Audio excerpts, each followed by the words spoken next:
kurang tahu ya kalau misalnya di Indonesia tuh kalau untuk yang pegawai terkhususnya yang kerja kayak di rumah sakit, di puskesmas atau di klinik ya, kalau misalnya hamil itu pas dia tahu hamil, apakah dia punya jadwal kerja itu juga hanya pagi saja tanpa malam atau bagaimana, beta kurang tahu.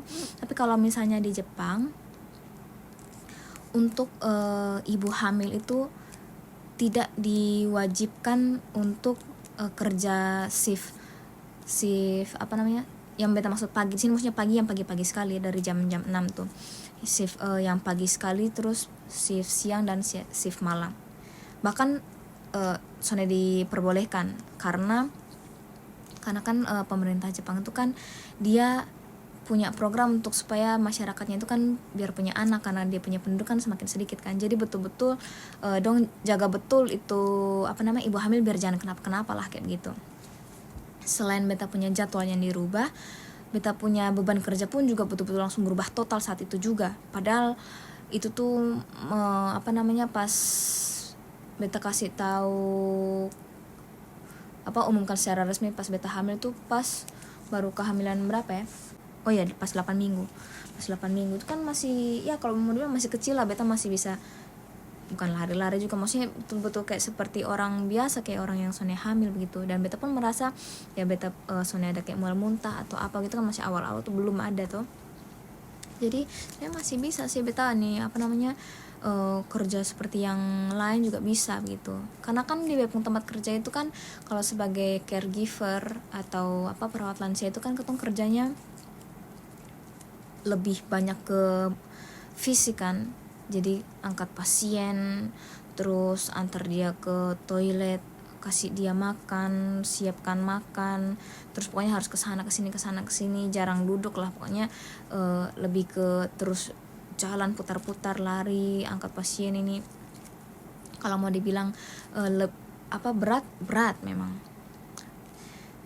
Di awal saja sih kayak beta nih agak sedikit kalau mau dibilang stres sih, soalnya sampai stres sih, cuman agak kayak langsung kaget karena beta punya jadwal yang berubah dan beta punya beban kerja yang berubah. Jadinya kayak misalnya kalau kerja sama beta punya kawan-kawan yang di ruangan tuh, beta mau angkat pasien sedikit atau ini sedikit, kayak maksudnya betul-betul yang kayak aduh Cika biar tak usah, biar beta yang ini, biar ini lu istirahat sa, duduk sa, nanti biar beta ini kan, ya kan soalnya enak lah begitu tuh. Masa bosan kerja terus beta cuma duduk-duduk saja. Jadi kalau mau dibilang sekarang beta punya beban kerja sekarang tuh yang paling cuci piring.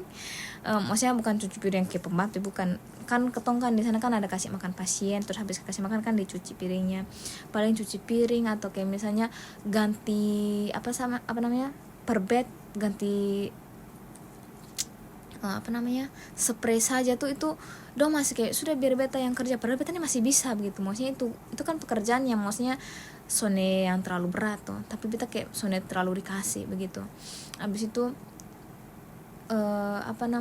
kayak kalau mau dibilang agak terlalu dibatasi sekali sih, sampai akhirnya beta karena kurang nyaman itu karena bingung jadinya beta pikir kerja tuh beta buat apa gitu tuh. Akhirnya beta kasih tahu dia beta punya bos Korea, kalau bisa tolong kasih tahu teman-teman yang lain apa yang bisa beta kerja, pasti beta akan kerja begitu. Beta tahu beta punya kemampuan seberapa. Kalau misalnya beta sana bisa, ya pasti beta bilang beta sana bisa, tapi kalau beta bisa biarkan beta yang kerja begitu. Jangan tiap kali beta mau kerja terus ditahan-tahan gitu. Jadinya sebaliknya beta bukannya merasa nyaman, beta merasa sana nyaman gitu, karena kan sana enak. Kayak misalnya kayak ya kalau mau dibilang kayak makan gaji buta lah, walaupun sonde seperti itu sih, karena kan memang dong punya